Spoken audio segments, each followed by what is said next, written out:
X, what's going on, brother? You XA? tell me, Mister. What's happening? How's things, man? Oh man, I can't complain, man. I've been telling these guys boxing's been treating us absolutely great, especially this last quarter. We're in for a fantastic treat.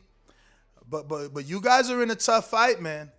Um, I know. But that's the way we want it, man. That's how we want it. I Look know. at Dillian's resume. That's how it goes. That's how he does. I can't deny that. Maybe there was a time where I did or other people did. I think now I'm on the defending end of Dillian Whyte's very impressive resume, but I think that he should have taken Andre, or I don't think he should. I'm not in that position to say that, but like Andre Ward is advising Tyson Fury not to fight Dillian and instead rest after such a brutal fight with Deontay and wait for the winner of Usyk. That's kind of what I'm recommending for Dillian, even though it's too late. He's already signed to fight October 30th, but would it not been better to just wait for your opportunity at Tyson Fury?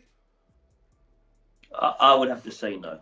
What? And the reason I say that honestly is because if you look at the history of what's gone on before, Dillian's been in a position where really he should have got a title shot, and for whatever reason, it never seems to happen. So you can wait and wait and wait. Dillian's not the first fighter. This has happened to. It's happened before. They make guys wait it out, and then they either never get a shot or they get a shot when it's too late, and then you end up being inactive, and you can't sit around for a year and a half, 2 years, and not function. If you got a chance to fight, you should fight. These are prize fighters. You should fight.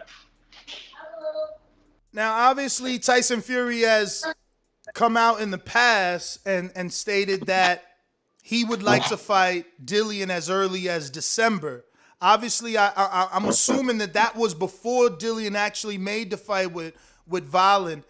Do you think a fight in December is even possible, or is January the earliest Dillian could get back in the ring if he were to beat Otto on the 30th? I think it depends how we get the win. Obviously, if it's a hard, long fight, and then you probably need more time to recover. But at the same time, a lot of fighters haven't been as active as they usually would because of the whole pandemic. So guys have had a good chance to recover whatever injuries they had, and Dillian's in his prime right now. So really, if that title shot comes, we waited so long, we're going to take it. So if it's December, January, whichever, we'd take it. Did you happen to watch the fight with Dillian, the Wilder Fury, or were you separate? No, we were separate actually. I was here in Portugal. He went out there. So yeah, it was a very very interesting fight. We need fights like this in boxing. We do. So Dillian has been very vocal over the years that he's knocked down Tyson Fury, that he had him sobbing in the gym. How did he deal? I don't know. First of all, were you in the gym? I don't want details. I just want to know how he dealt with the weight of Fury, being as though now we watch these two Wilder fights and it's like Fury is very intelligent, putting on, taking off weight, and wearing out his opponents. We spoke to Steve Cunningham, who faced him and said the same thing, that he will lay on you. How do you plan on dealing with a 6'9" guy laying on Dillian the entire night? Yeah, the first part of your question, I've been with Dillian for about 2.5 years, so that was way before my time, so I can't really comment about on that. I wasn't there. My answer to the second part of your question is this: a lot of these guys are talking and talking, but they seem to be hesitating when it comes to Dillian Whyte's name. The stuff that he's doing to Wilder is not going to work on Dillian. It won't work. Dillian is a physically very, very strong fighter, very versatile, and we know that Dillian likes the rough and tumble of the game as well. So if you think you're going to be playing that game inside with Dillian, then good luck. So it's a very different fight. I think Tyson Fury would approach that in a way where he wouldn't put himself in those positions, because I don't think he'd get the better of those exchanges. Dillian is the heavier-handed fighter. Dillian's a very dangerous body puncher. Wait. You think Dillian is the bigger puncher? Out of Dillian Whyte and Tyson Fury, 100%. No one ever spoke about Tyson Fury's power until the Wilder fights. But doesn't No that mean something? Wilder's only been I once in his think, career before meeting Fury.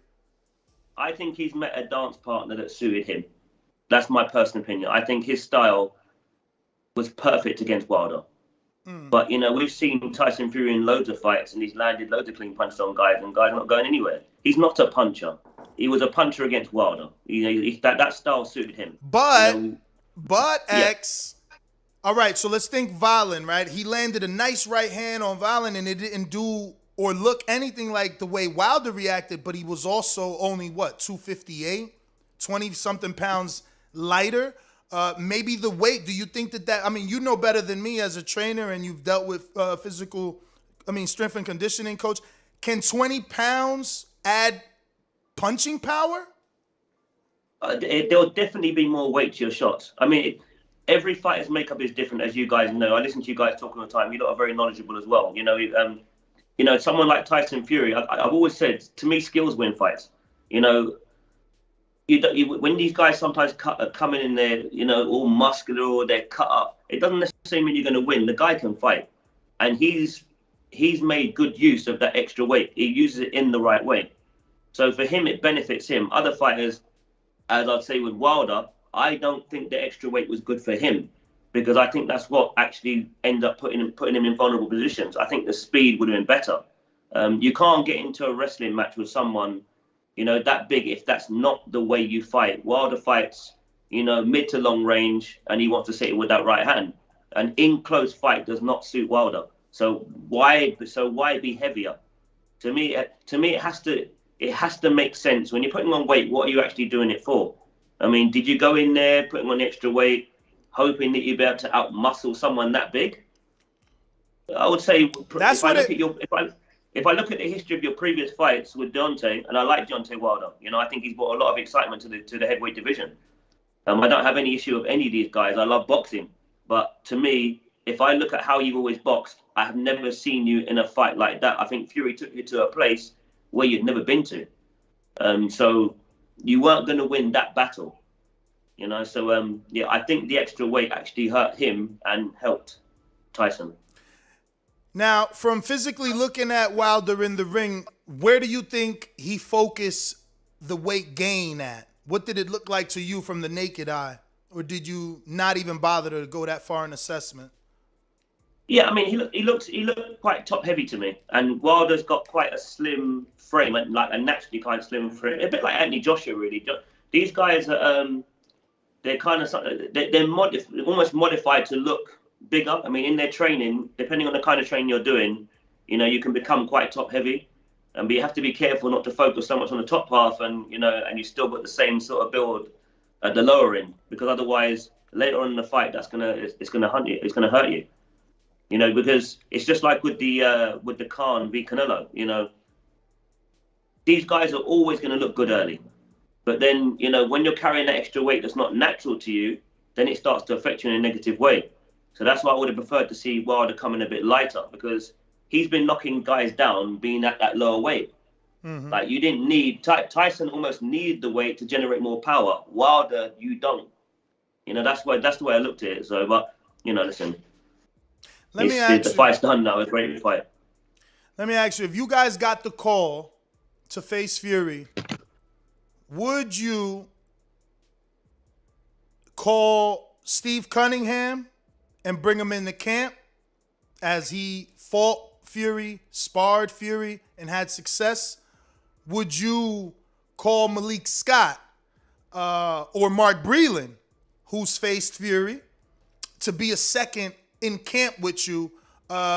Because Fury, at this very moment, with the win over Wilder, is considered the #1 heavyweight? Or do you think you can get the job done, just you and Dillian, with the team that you've had, and you've been watching Tyson fight long enough that you don't necessarily need any outside help? You've already seen what those guys can tell you by watching their fights. Yeah, I'm very, very confident and very happy with the team that I've got.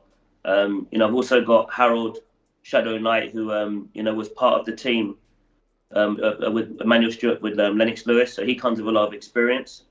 And, Dillian's strength and conditioning team, he's had them with him for years. So everybody is very, very close. With, Dillian's got fantastic cut man in Magic. And, his recovery with a guy called Simon. The team is very, very close-knit. We're here together every day in Portugal. I don't need anybody from outside. I've been in boxing as long as all these guys.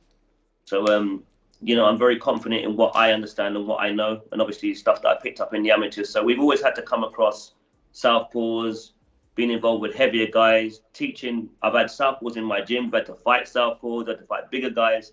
I've seen it all. So, with the addition of Harold, it's been excellent because he understands exactly what it is I'm trying to do.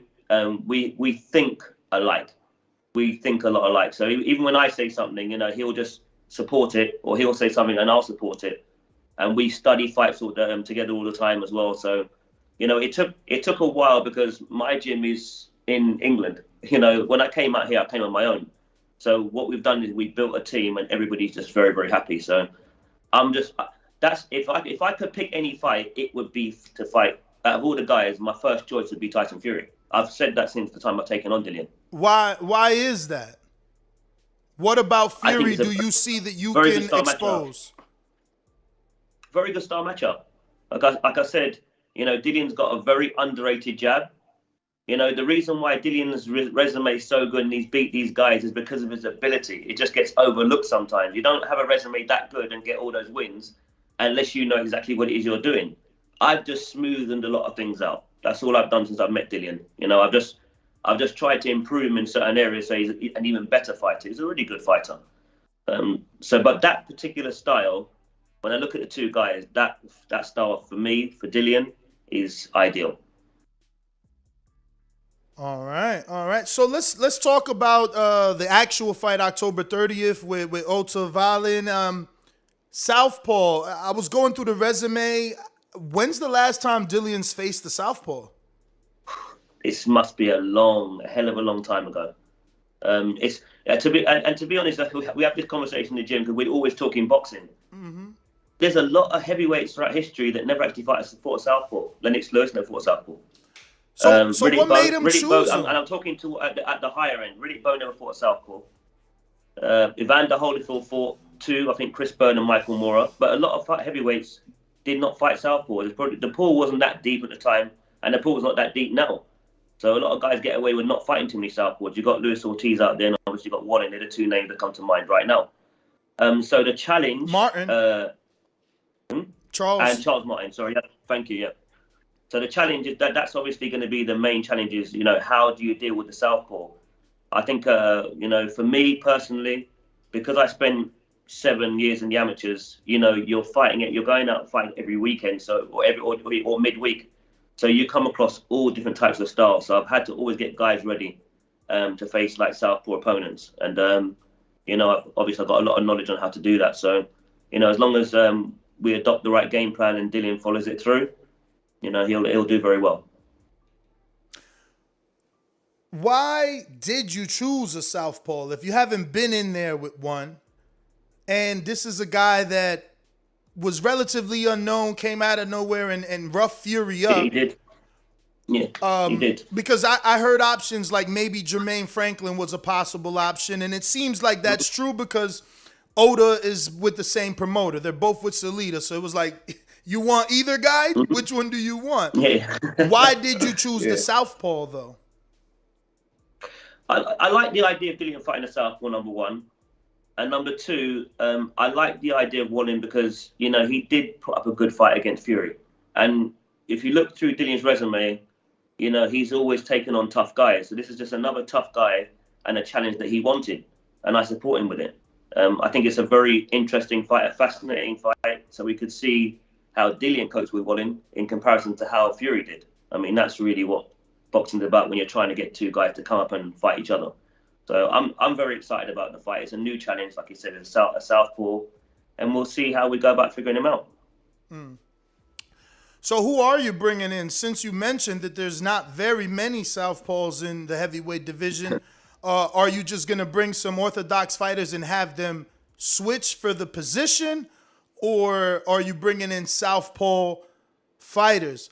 I will tell you, if the money is there and the interest is there, this guy did just lose, but he does fight southpaw. He's sparred with Adam Kovnacki, Big Baby, and Wilder. I'm talking about Mike Polite Coffee. Switches. I know. And fights very well out of the southpaw. I mean, I hate that he lost. Good fighter. I hate that he lost. I can't believe he lost to Jonathan Rice. I was devastated for him. But I don't know. Maybe that's a good south. Have you chosen your sparring partner? I mean, obviously you have. It's already the 30th in a couple of days. Jesus. Oh yeah. So who'd you bring in? We went for some of the best guys, and you see, like I said, at the top end, you've got the 3 guys that we spoke about earlier. But you've got a lot of guys coming up, a lot of good Eastern European guys as well. And I would say this camp is probably the best sparring I've seen so far since I've had Dillian. I'm talking about the quality of the sparring. They're natural southpaws. A couple of them are, at the height that we need for someone like Wallin. He's tall. We've thought about it. We've done things the right way, and we've got very, very good guys in. And I couldn't have brought in better sparring for this fight. So, we're doing everything we need to do to be ready. I'm just looking forward to it now. So, do you know what officially has been said by the WBC when it pertains to Dillian? Because it seems like they've given Tyson 30 days to negotiate a fight that probably isn't going to happen since AJ's activated his rematch clause. And then Mauricio says, if not, you got to fight Dillian. But I don't think there was a date or a time attached to that. You got to fight Dillian. Yeah, doesn't it sound like we've been down this road before? I mean, the WBC. I mean, some night if you wait on the WBC, you might not fight. It's we could sit it out, and then they'll say, yeah, you're going to fight on this date, and then something else will come up, and then somebody will get an injury, and next minute you've been at the ring for a year and a half. We're not doing that. We're not doing that. If they're gonna honor their word as they should, we should be next.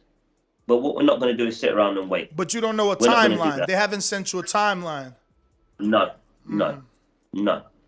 And that's the problem, you see. When you don't put things in black and white, then you can bend and switch and play around with the rules.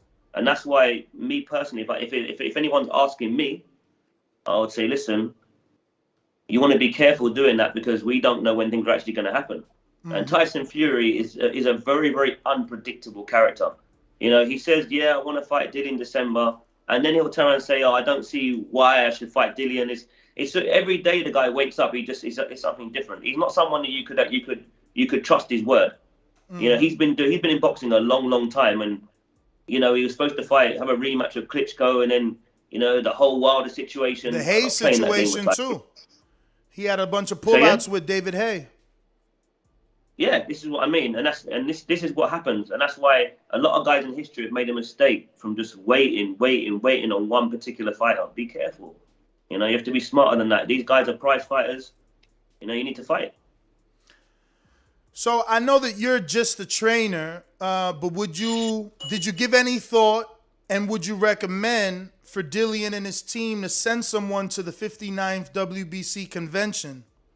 Because that's where things get ordered. That's happening this month in Mexico.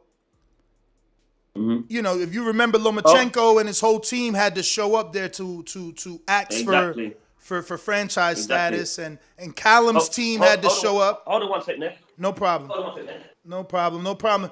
If you're just joining us, we're here talking boxing with Coach Xavier Miller, the trainer of Dillian Whyte, who's going to be facing Ota Wallin. He's also one of the major parts of our episode this morning, where Eddie is trying to get him that fight. I don't even know what I was saying. What I was asking. Yeah, you were talking about the WB convention. Yes, the convention. Would you recommend a Dillian Whyte team member being there just to make sure that the mandatory gets ordered? I think it's a very, very good idea. I think that's what we should do as a team. I think it's a very good idea. Mm-hmm. Because we need a guarantee now. I mean, Dillian's waited so long. I mean, we need a guarantee that's what's happened. It's a good thing that Dillian actually didn't, weight on these guys because he wouldn't have the resume that he had if he had done that. You know, what he's done is with only 7, I think he's only had about 7 or 8 amateur fights. What he's done is he's got his experience from fighting all these good guys in the pros. Wow. He had a very short amateur career. Very, very short. I didn't know it was that short. So I don't think it's more. I don't think it's any more than 7 or 8 fights, maybe. Wow. You know, I've got a couple of guys in my gym. You know, after 10 fights, they were good enough to turn pro because they turned pro early and then they developed as they went along. You know, you just take the right fights as you're moving up. But Dillian's done it the hard way and gone. You know, he's taken the hard road. But what he's done is every time he fights one of these guys, he picks up a bit more experience, and that's why he's where he is. Yeah, man, he's definitely showed that he is a person that wants to take on all comers. Do you think that the feud, or at least the fire for Dillian to fight Wilder, is gone now that the belt is no longer attached to it? Or do you see that as a fight that he may still want, you know, in the future? It definitely was a conversation. I mean, but it just depends on who won the fight. You know, Wilder and Fury have been locked in together for a good couple of years, now about 3 years. Nothing else has really been going on outside of that, as far as those two are concerned. And we've just been doing what we've got to do. But yeah, in the future, I don't see why not. I still think that's a great fight. I still think it's a great fight. You know, Dillian would like to fight all these guys. I mean, when he finishes his career, when we talk boxing, Ness, we talk about the guys that people have boxed. We don't always talk about the belts. We say, oh, I remember that fight. You know, this person fought this person, that person fought that person. You want to be known for fighting good competition. And that's all Dillian's ever been about. You know, he loves boxing and, you know, he wants to get a chance to fight for a world title, but he wants to be remembered for being, you know, a good fighter, exciting fighter, and a guy that took on tough challenges. Dillian, I guess from the outside looking in, may seem to have a feud with AJ. So just walk with me here. If they ever fought a third time, or was it second time, do you think that they would shake hands or embrace themselves after the fight?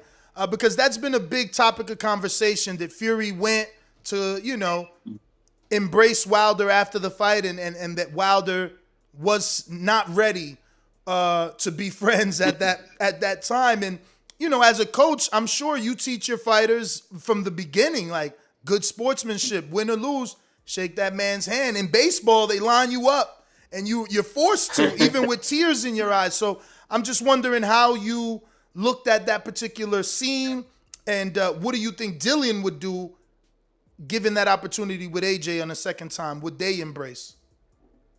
Yeah, some rivalries are just like that. Marco Antonio Barrera and Eric Morales hated each other, man. Barrera punched him in the face. Only in the last couple of years, I've heard they squashed their beef, but those guys weren't shaking hands and stuff. Sometimes you just get two guys like that. Mm-hmm. With Joshua and Dillian, Dillian beat Joshua in the amateurs. And then obviously, you know, Joshua beat Dillian in the pros. So it obviously in their minds it's 1-1.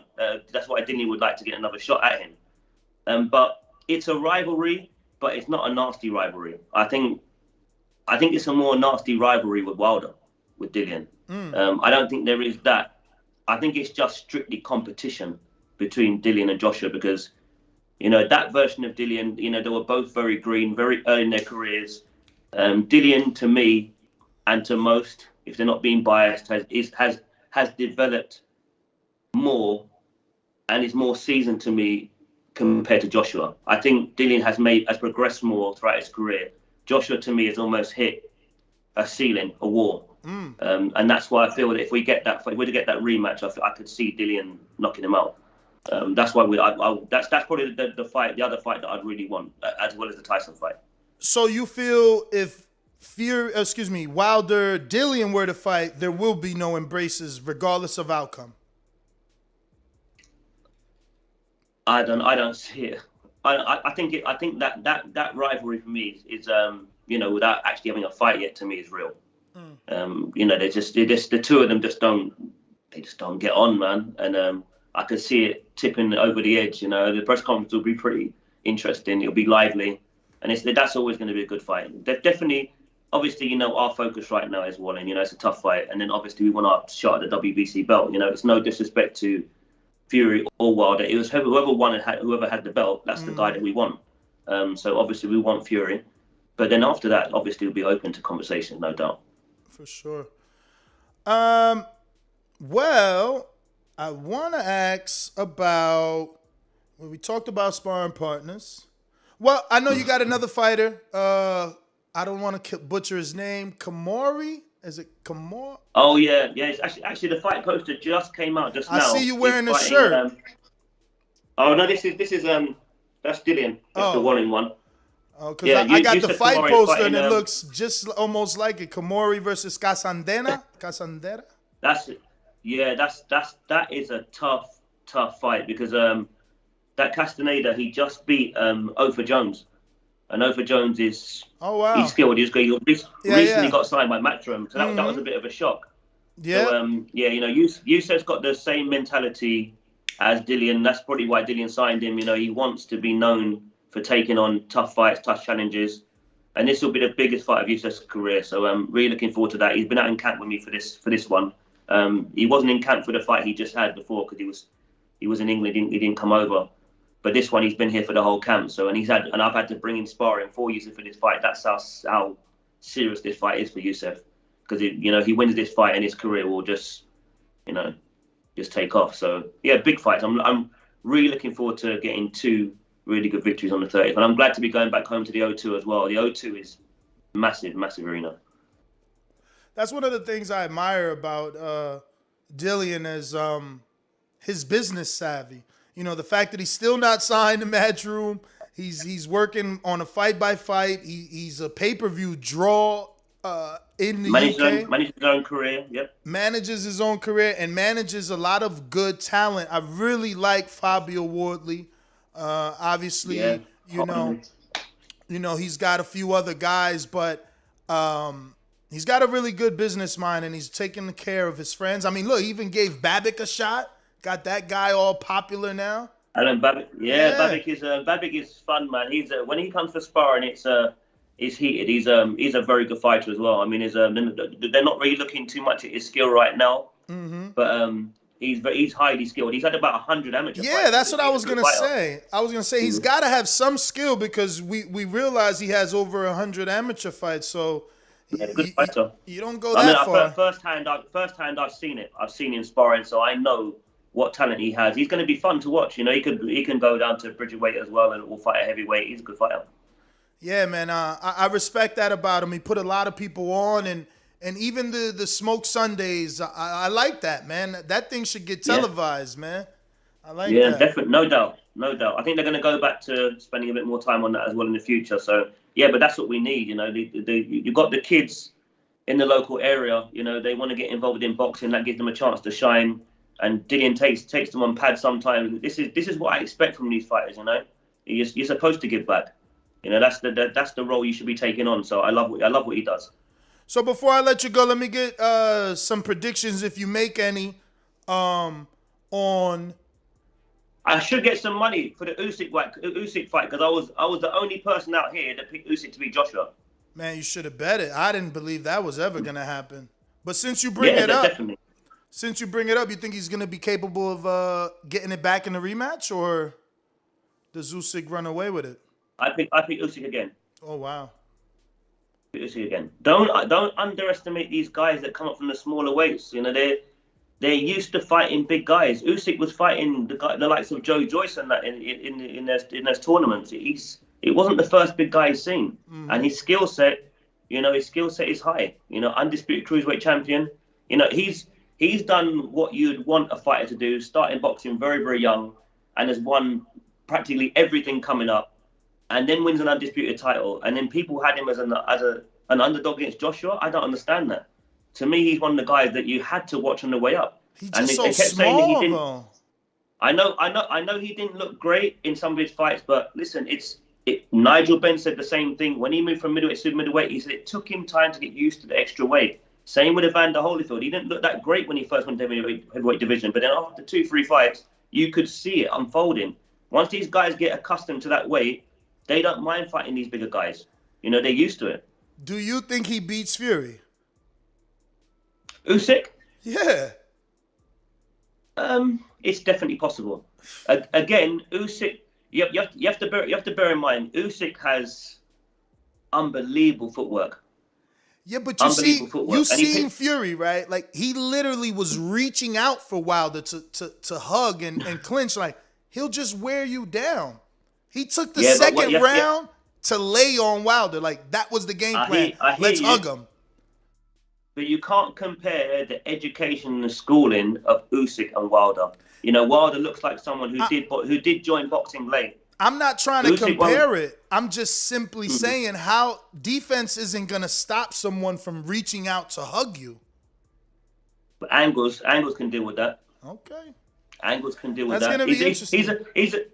He's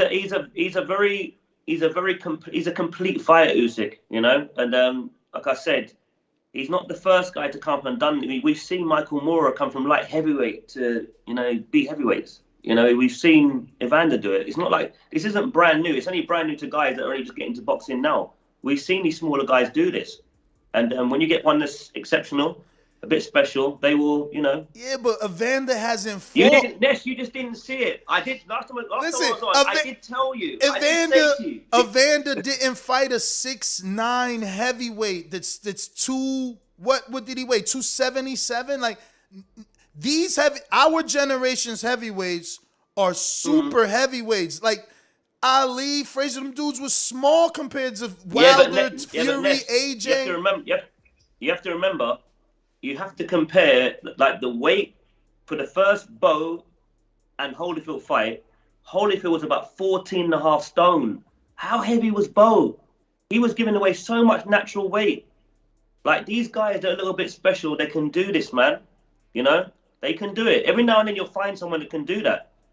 But it's going to be a tough task because Fury is all the way up there. But Usyk's not the smallest guy. I know he's coming from the cruiser division, but he's quite well built for a heavyweight now. He's kind of filling into it, so he's just going to get better as a heavyweight as time goes by.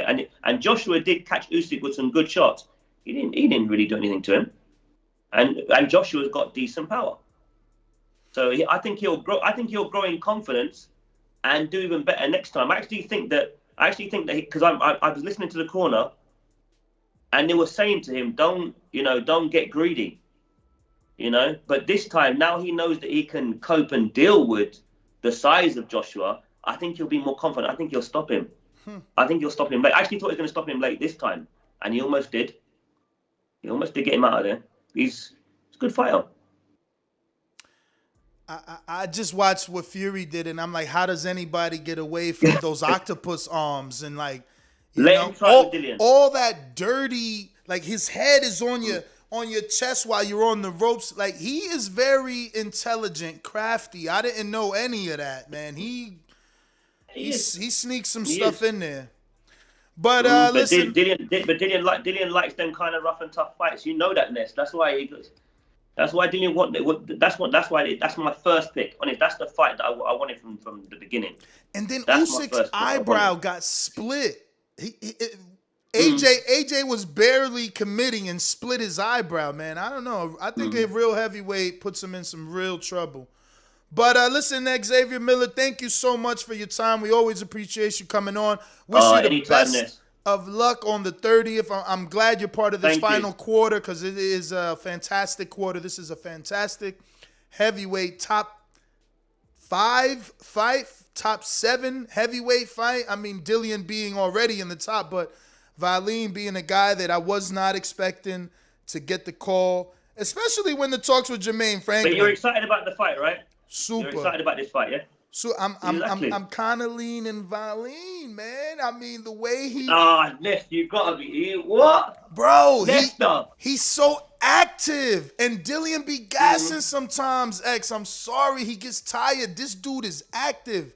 I know Dillian's the puncher, so maybe the power could keep Wallin back, but he had no respect for Fury. I just watched the fight again yesterday. Like, no respect. Kept jabbing, punching on the inside, punching in the clinch. He raked his face. He's a cheater, too. You got to be careful. He's a dirty fighter, too. This guy wants to win.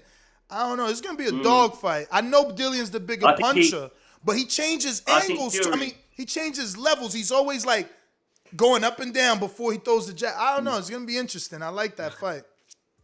I think Fury underestimated him. We're not. Let's just put it that way. Yeah, no one had heard of him coming up, and Fury probably underestimated. It was probably another pick to get him ready for Wilder. He said, "Let me just get another fight, another fight out there."